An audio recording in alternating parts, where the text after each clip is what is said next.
मी विवेकानंद आश्रम व विवेकानंद बालक संघाचा सदस्य आहे. मला याचा अभिमान आहे.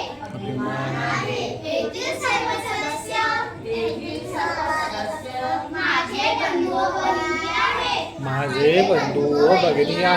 मी आश्रमावर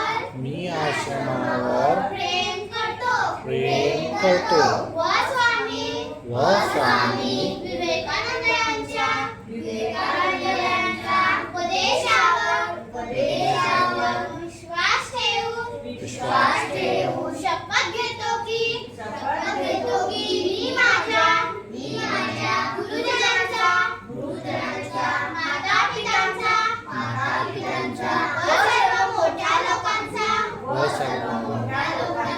आदर करीन व माझ्या सर्व मित्रांची प्रेमाने राहीन व त्यांची नेहमी मदत करीन.